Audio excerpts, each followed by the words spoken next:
크시고 키우시는 어머니의 은혜 푸른 하늘 그보다도 높은 것 같아 넓고 넓은 바다라고 말을 하지만 나는 넓은 게 또 하나 있지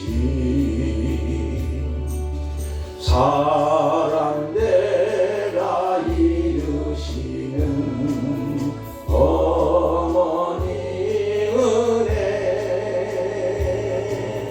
푸른 바다 그보다도 넓은 것 같아 산이라도 바다라도 다를 수 없는 어머니의 큰 사랑 거룩한 사랑 날마다 주님 앞에 감사드리라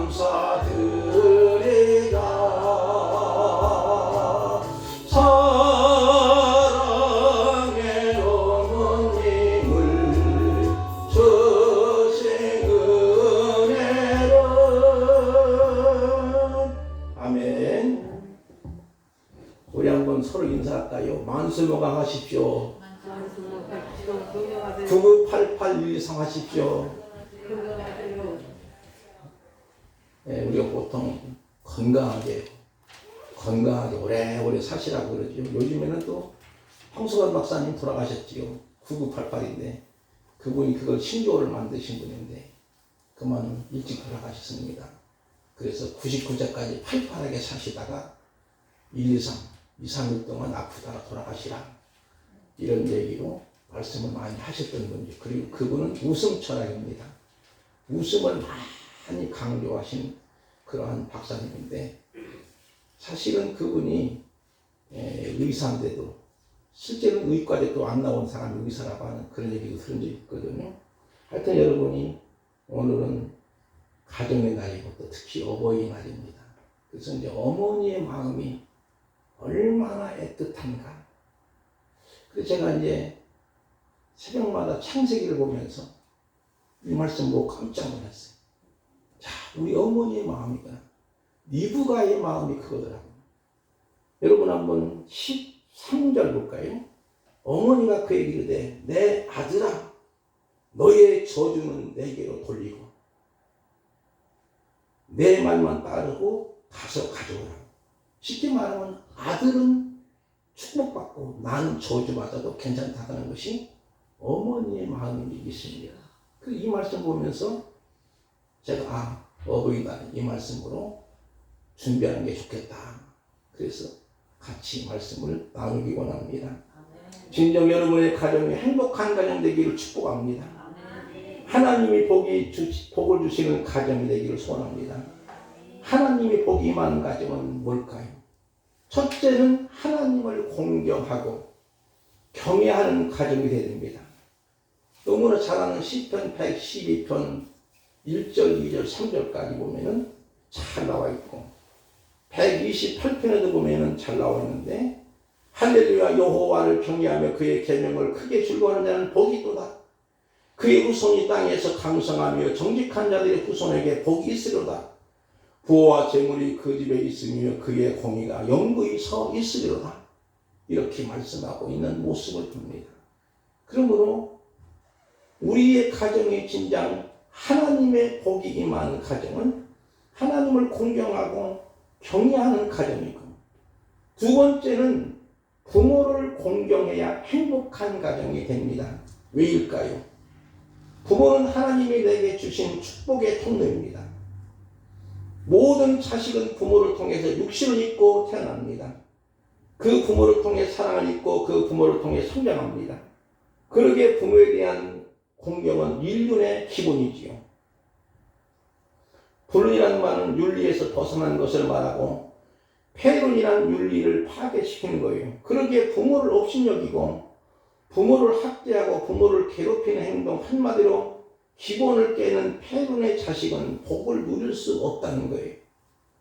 왜냐하면 폐륜은 하나님이 그냥 두시지 않다는 거예요. 절대 그냥 넘어가지 않습니다. 왜 연세 많으신 어르신들을 어르신이라고 할까요? 조금 믿기 어려운 학설이지만 어르신이 어린신의 변형을 합니다. 어린신. 쉽게 말하면 연세가 드시면 신의 경지에까지 이른다는 거지요. 우리나라도 보면 보통 40의 나이를 부록의 나이라고 하고 50의 나이를 뭐라고 하지요? 지천명이라고 하죠. 하늘의 명을 받았다. 그런 뜻에서 아마 어르신이라는 말이 원래는 어린신에서 변형으로 이루어진 단어랍니다. 연세가 드시면 이와 같이 무언가 신의 경지까지 이룰 수도 있고, 그래서 어르신이라는 하던 것이 어르신이 됐고, 그래서 노인의 지혜를 배우고 그를 존경하고 그를 공경하는 것이 하나님의 뜻이. 요즘 시대는 젊은 세대와 또 이렇게 신시대가 서로 잘 안 맞아요.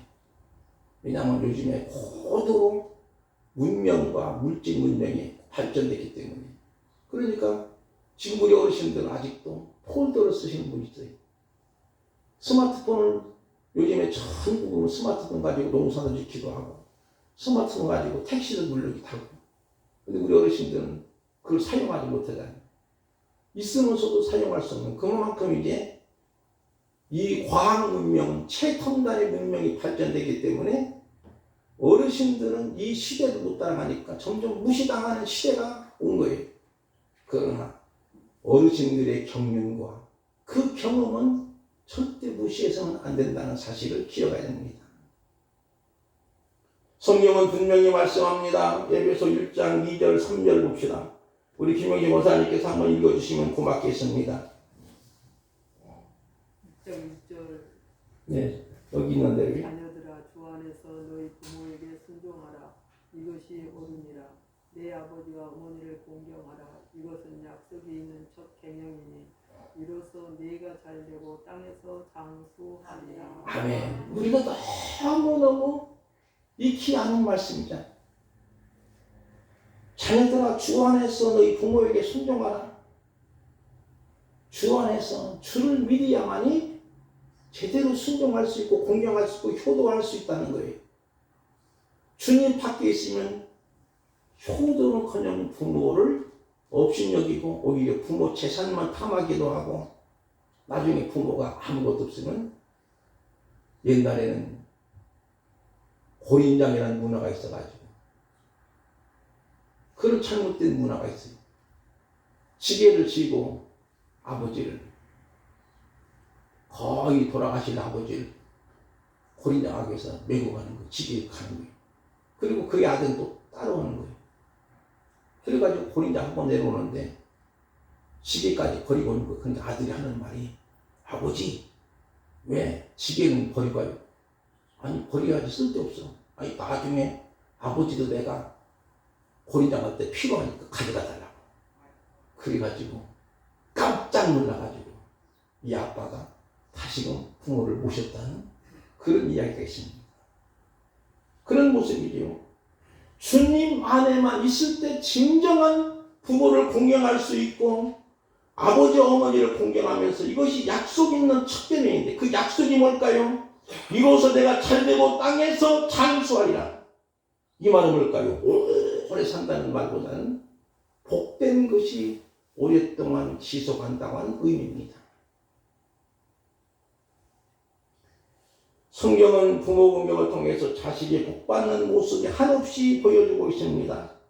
모세의 어머니 요게벳, 사무엘의 어머니 한나, 디모데의 어머니 윤유게 등의 사랑을 보면 훌륭한 어머니의 자식을 복을 누리는 것을 봅니다. 그런데 더 중요한 것은 이들 모두가 부모에게 효를 다한 자식들이라는 거예요. 그렇습니다. 부모를 공경하는 자녀의 가정은 행복한 가정이 됨을 믿으시기 바랍니다. 본문의 야곱이 놀라운 복을 받는데 원래는 그는 복을 받을 만한 인물이 아니에요. 야곱이란 이름의 뜻이 뭐냐면 발꿈치를 잡았다는 거예요. 형과 같이 쌍둥이가 났는데 발꿈치를 잡아가지고 내가 먼저 가야 되는데 왜 형이 먼저 나가? 그리고 원래는 야곱은 항상 오늘날로 말하면 상당히 교활해. 약삭빠르기도 하고. 그러니까 어떤 면에서 인격적으로 보면은 그가 하나님의 복을 받을 만한 인품이 아니라는 거예요. 그런데도 그가 복을 받은 거예요. 그 이유가 뭘까요? 그의 어머니 리브가가 복을 받게 만듭니다. 리브가는 웬일인지 결혼한 지 20년이 다 되도록 아이를 갖지 못해요. 그러다가 기도한 후에 아이를 잉태하는 거예요. 그런데 쌍둥이를 낳은 거예요. 그래서 이제 그때 하나님께서는 이미 쌍둥이가 태중에서 싸우는 것을 봅니다. 그게 바로 25장 21절 23절인데 조금 길지만 우리 김양선 장로님께서 한번 읽어주시면 고맙겠습니다.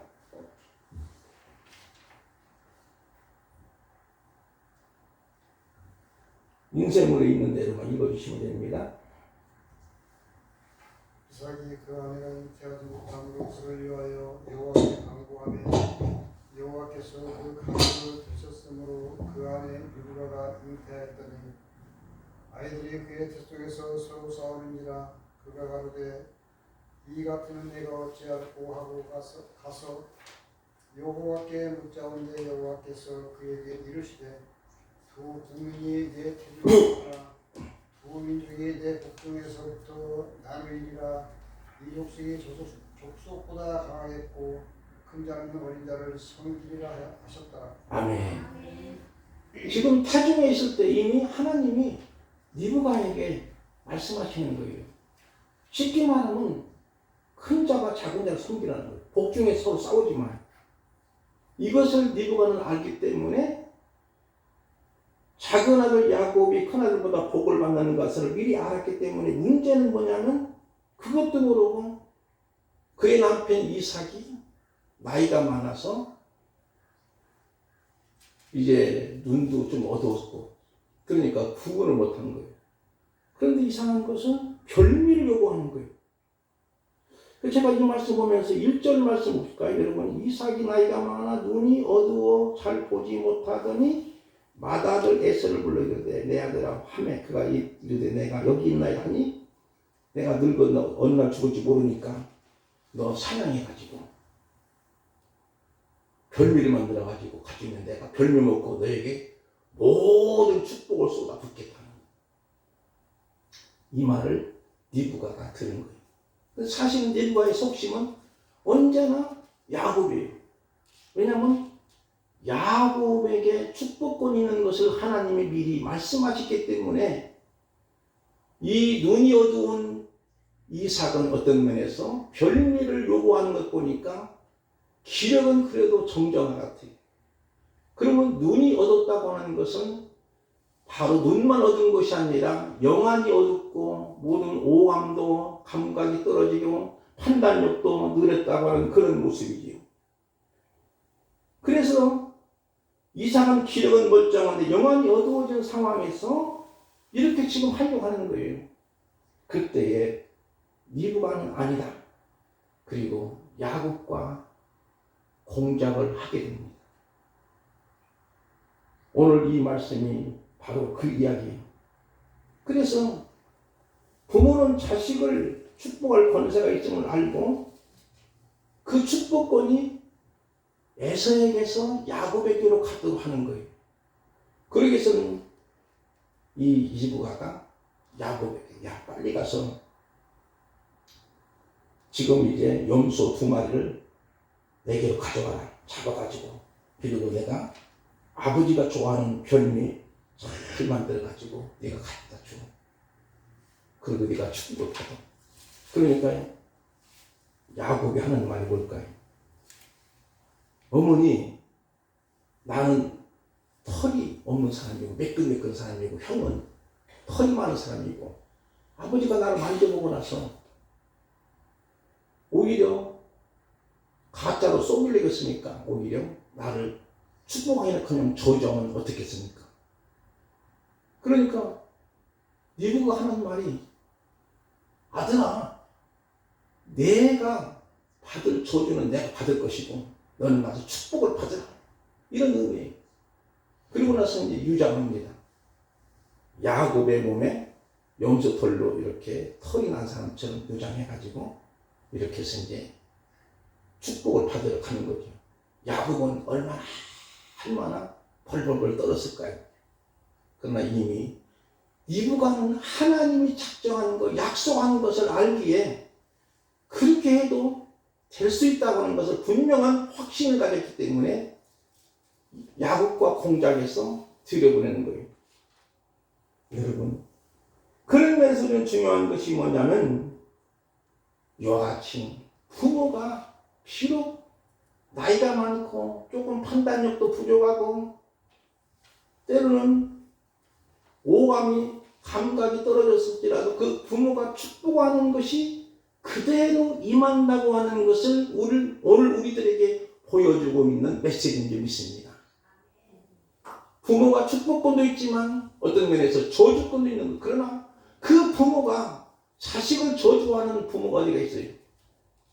그러나 부모가 굉장히 마음 아프면요 욕설로 저주할 때가 있다는 것. 오늘 여러분이 한번 창세기 9장 25절부터 27절까지 한번 우리 홍미정 원사님 한번 읽어주시면 고맙겠습니다. 이에 가로되 가나안 저주를 받아 그 형제의 종들의 종이 되기를 원하노라. 또 가로되 셈의 하나님 여호와를 찬송하리로다. 가나안은 셈의 종이 되고 하나님은 야벳에 창대케 하사 셈의 장막을 거하게 하시고 가나안은 그의 종이 되게 하시기를 원하노라 하였더라. 아멘. 지금 노아가 아들 셋을 놓고 지금 축복하는 건데 저주도 하는 거예요. 왜냐면요, 어떤 일이 벌어졌느냐 하면은 셈, 함, 야벳이 세 아들이 오늘날로 말하면 황색인종, 흑인종, 백인종이에요. 그런데 아버지가 포도 농사를 많이 져가지고 상시적으로 술을 많이 먹고 술을 취해 있는 거예요. 그리고 이 노아가 그렇게 당대 의인이었고 놀라운 기적의 사건을 체험했는데도 술 먹고 그냥 하체가 드러난 상황에서 자고 있는 거예요. 그런데 그것을 제일 먼저 발견한 사람이 함이에요. 함이 가서 발견하고 나서 아버지를 흉보는 거예요. 원래 아버지 저렇게 뺏어갔었네 하면서 흉을 보는 거예요. 그리고 자기 형제들에게도 알려주는 거예요. 그런데 그때 셈과 야벳은 아버지의 수치를 보지 않으려고 뒷걸음을 치면서 덮개를 가져가고 살짝 덮어주고 오는 거예요. 그것을 알았던 노아는 이제 이 세 아들을 위해서 축복하는데 셈과 야벳은 축복하지만 함은 저주하는 거예요. 함은 저주하는. 그래서 여러분이 흑인들이 많이 고생하지 않았습니까? 지금까지도 그 영향이 없지 않아 있는 것을 우리는 알 수가 있는 거죠. 그런 면에서 우리는 분명히 부모가 축복권이 있는 반면에 저주권도 있다고 하는 것을 명심해야 됩니다. 그러므로 저와 여러분들은 부모된 입장으로서 여러분의 자손들을 위해서 마음껏 축복해 주시기를 바랍니다. 새벽마다 기도하시도 축복하시고 가정에서도 축복하시고 식사 기쁠 때도 축복해 주시면 좋겠습니다. 그러나 여러분이 혹시라도 자식들이 조금 속을 썩이더라도 저는 망할 놈, 저는 벼락맞이로 죽을 놈 이렇게 욕을 해서는 안 되는 거예요. 왜냐하면 그 욕이 저주가 되는 거예요. 그리고 여러분이 아무리 자녀가 혹시라도 부모의 마음을 근심케 하면은 축복은 잘 안 나와요. 그렇다고 해서 저주해서는 안 됩니다. 야곱도 말년에 12명의 자식들을 축복하고 저주합니다. 그대로 되는 거예요. 12아들에게. 그 중에서 요셉에게 가장 많이 축복하니까 요셉은 무성한 가지, 그 가지가 담을 넘었도다. 이렇게 성경은 묘사해요. 그리고 요셉이 그 당시에 애굽 나라의 국무총리로서 수많은 사람을 흉년 때 먹여 살리는 생명의 살리는 자가 됐던 그런 모습을 보게 된 겁니다. 그러면 우리 자녀들에게는 절대로 부모를 근심하게 해서는 안 됩니다. 에서가 왜 복을 누리지 못했을까요? 그것은 부모 공경이 뭔지 잘 몰랐기 때문인가요? 부모 공경은 그 부모를 기쁘게 되는 것이고 부모를 하여금 근심케 하지 않는 것이 공경인데, 그런 에서는 결정적으로 부모를 근심케 하고 있는 모습을 보는 거예요. 그게 바로 창세기 26장 34절인데 우리 전주장 목사님 읽어주시면 고맙겠습니다. 에서가 40세에 헷 족속 브리엘의 딸 루디과 헷 족속 엘론의 딸 바스마를 아내로 하였더니 그들이 이삭과 리브가의 마음이 근심이 되었더라. 여러분 보세요. 리브가 이삭과 아버지 어머니 근심거리가 됐어요. 누가? 에서가. 왜 그럴까요? 헷 족속 우상숭배 족속의 딸 중에서 그것도 한 번에 두 사람이나 아내로 삼는 거예요. 그게 에서의 잘못된 생각이고 잘못된 선택이기에 부모의 마음을 근심케 하는 거예요. 그런 면에서 우리는 부모의 마음을 근심케 해서는 안 된다는 거예요. 어떤 이유를 막론하고 부모를 근심케 하고 부모를 고통스럽게 하는 사람은 복을 누리지 못합니다. 결혼의 문제도 마찬가지라고 보는 거지. 부모가 축복한 결혼은 대부분이 무탈하게 행복하게 살아가는 모습이죠. 물론 물질은 적을지라도. 그러나 중요한 건 뭐냐면 부모가 엄청나게 반대한 결혼은 여러분이 습관해야 됩니다. 대부분이 우리의 후대들이 보면 자기들끼리 좋으면 하는 거예요. 그러다 보니까 나중에 문제가 발생하기도 하고 힘들기도 하고 이제는 사랑의 전쟁이 집집마다 이루어질 수 있는 거예요. 그런 모습을 통해서 우리는 우리의 후손들이 기원하면 예수 잘 믿고 예수 잘 믿는 사람을 만나도록 많이 축복하며 기도하기를 바랍니다. 분명한 것은 우리의 자식들을 결혼 문제에 있어서 우리 며느리감, 우리 사위감 정말로 좋은 사람 만나게 해주세요. 그러면 무엇보다도 여러분의 자식을 좋은 사람, 훌륭한 사람 인재로 키워야만 만나는 줄 믿습니다. 그런 모습이지요. 우리가 예수 믿는 배우자를 선택하면 금상첨화입니다. 믿음이 없다면 다른 조건이 아무리 좋아도 모든 것이 헛되이 있을 수 있어요. 물론 결혼 조건에서 나이도, 미모도, 경력도, 직장도, 학위도, 경제력도 다 중요하지요. 무시할 수 없는 거예요. 그러나 믿음이 없으면 안 돼요. 반드시 믿음의 가정은 믿음으로 만나야만이 한평생 검은 머리 팥불이 되도록 행복하게 살아갈 수 있고, 때로는 살다 보면 산전수전 공정점 많이 닥치는 것이 인생살이입니다. 그 인생살이에서 바로 우리들은 정말로 화성에서 온 사람과 금성에서 온 사람이 서로 결합했는데 잘 맞겠습니까? 잘 안 맞는 거예요. 그러나 믿음 안에서는 잘 맞을 수 있는 거예요. 왜냐하면 우리는 믿음의 공동체, 소망의 공동체, 사랑의 공동체, 바로 하나님의 교회가 한 가족인 줄 믿습니다. 이해가 안 돼요. 밥 먹는 식구만 우리 가족이라고 생각하지 말고 우리 수진동 모든 성도들 비록 한 가족이에요. 그래서 예수님도 말씀하시기 뭐라고 했느냐면 내 아버지 뜻대로 행하는 자야 내 부모요 형제요 자매라고 말씀한 거예요. 그런 면에서 우리는 믿음의 공동체, 소망의 공동체, 사랑의 공동체, 하나님의 교회가 바로 한 식구고 한 가족인 줄 믿습니다. 그런 면에서 우리는 바로 결혼 문제도 믿음 안에 한다면 금상첨화로 복을 받는 줄 믿습니다. 물론 어려운 일도 있습니다. 힘든 일도 있습니다. 그 모든 것들을 다 헤쳐나갈 수 있는 힘이 생기고 믿음이 생기는 줄 믿습니다. 그러나 서로 믿음이 없는 상황에서 만나면 물질 문제, 성격 문제, 이런 문제, 저런 문제를 막 부딪히다 보면은 별것도 아닌 것 가지고 나중에 눈덩이처럼 굴려가지고 큰 일에 떨어져서 너고 나고 못 살아. 이런 경우도 또 없지 않아 있을 수 있는. 그러나 믿음 안에 만나게 되면 어떻게 될까요? 그것을 극복해 나가는 거예요. 따라서 이 문제가 부딪힐 때마다 예수님이 하셨으면 어떻게 하셨을까? 예수님 마음은 어땠을까? 이런 마음을 갖게 되는 줄 믿습니다. 마지막으로 부모가 축복의 물꼬를 틀면 복을 받으려도 안 됨을 알아야 됩니다. 아버지 이삭은 에서에게 축복을 했죠. 그러나 어머니 리브가는 사이에 축복의 물꼬를 돌립니다. 리브가는 알았습니다.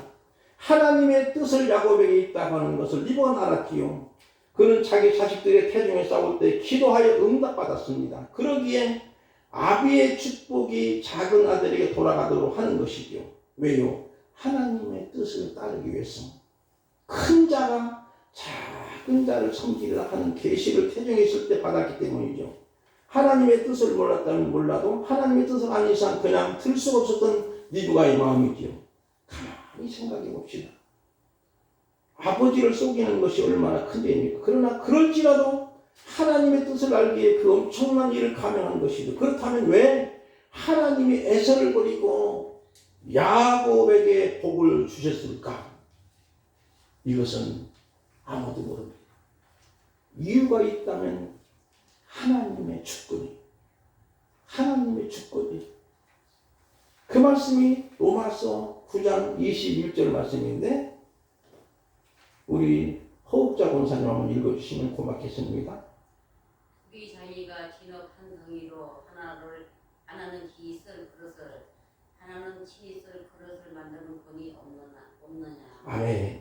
보세요. 토기장이가 치는 한 덩이로 하나는 귀 쓸 것으로 만들고 하나는 천 쓸 것으로 만드는 것이 토기장의 손에 달려있는 것처럼 마찬가지예요. 하나님의 주권이라는 거예요. 하나님께 권한 있는 것이죠. 왜 아브라함이 복이 이스라엘은 이삭으로 내려갑니까? 이것은 이스마엘의 첫의 아들이라 그렇다고 치더라도 이삭의 두 아들 에서와 야곱 중에서 왜 야곱입니까? 그것도 쌍둥이로 한 어머니 태중에서 동시에 태어났는데 왜 차별하실까요? 이것은 하나님의 주권으로 설명할 수밖에 없는 거예요. 또 야곱의 12아들 중에 장자인 누벤도 아니고 애굽의 총리를 지냈던 요셉도 아니고 넷째 아들 유다가 메시아 혈통을 이어가는 것을 봅니다. 그런데 여러분이 유다가 훌륭한 아들이 아니에요. 어떤 일이 벌어지면 창세기 보면은요. 입에 담기도 어려운 통해서 자식을 낳는 거예요. 그것도 물론 딸들이 조작한 거지. 그리고 나서 에서와 에돔의 족속들을 만들어놔요.